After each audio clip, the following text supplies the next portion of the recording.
It's no secret that Yellowstone is going downhill. It seems like neither the producers nor the fans are strong enough to keep the hit show from falling. Usually, when a major show is falling down, it's about the fact that there are not many storylines to explore or that simply overdue its time. And yet, with Yellowstone, we still have a lot to explore in the story, and we can objectively say that the show is far from overdue for its time. In fact, release at least a couple more seasons to make sure that the series has a proper ending. Nothing feels exhausting about Yellowstone as of yet, which is why it's so tragic to see the show prematurely coming to an end. At first glance, it might seem like the reason behind the collapse of Yellowstone is that Kevin Costner is planning to leave the series, which makes sense. However, when we dig deeper, we realize that the real reason has nothing to do with Costner. The real reason is Taylor Sheridan and the fact that he simply doesn't care about Yellowstone anymore. Instead, he prefers to put all of his efforts into the spin-off series, particularly the prequel shows, which are gradually killing Yellowstone. And now it's time to change that. Before getting deep dive into Sheridan's preference for spin-offs over Yellowstone, though, we have to get to know Sheridan better to understand how his mind works. As you all know, Sheridan is an American actor, screenwriter, and director. He was born on May 21, 1970 in Cranfills Gap, Texas. Sheridan started his career as an actor, appearing in small roles in films such as The Program and Waterworld. He later transitioned to screenwriting, and is best known for his work on the neo-Western crime thriller Sicario, the modern Western crime drama Hell or High Water, and of course, Yellowstone. Sheridan's trademark is his gritty, character-driven stories that explore the American West, often featuring complex characters struggling to survive in harsh environments. He has received critical acclaim for his work and has been nominated for several awards, including an Academy Award for Best Original Screenplay for Hell or High Water. When it comes to his personal life, Sheridan is a very private person.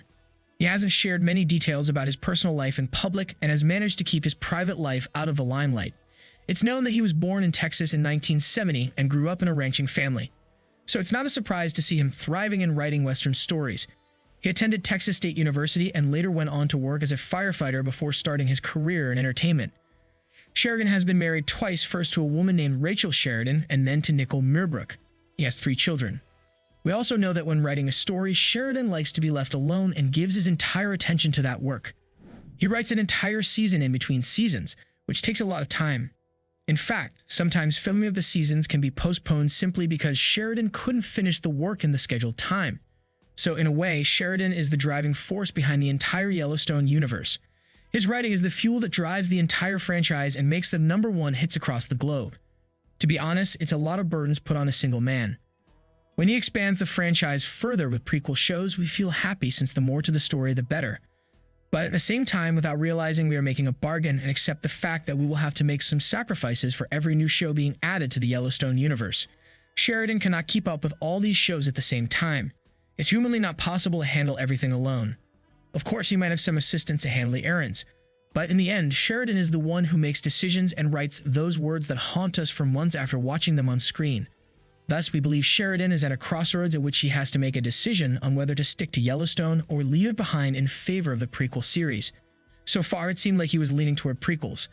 In fact, he was favoring the prequels so much that he overlooked Yellowstone to the point of Costner feeling left outside and thus decided to leave the show. Even the response of Sheridan to this scandal was quite showing, as he seriously contemplated canceling the show, knowing that the hype around the prequel shows is more than enough to keep the franchise going. For us, the Yellowstone fans, this was an alarming attitude, of course, but we feel like there is a wind of change on the horizon. With the recent reactions from the fandom calling on Sheridan to not give up on Yellowstone, we believe the legendary writer is likely to focus on the original show for longer than he planned. In fact, we believe that after the social media outrage against Costner leaving the series, he will do his best to keep the A-list actor on the show, which requires him to prioritize Yellowstone as he should have been all this time. Do you think Sheridan undermines Yellowstone? Do you blame him for the downfall of the series? Let us know what you think in the comments below, and don't forget to like, subscribe, and share the video. Thank you for watching. See you soon.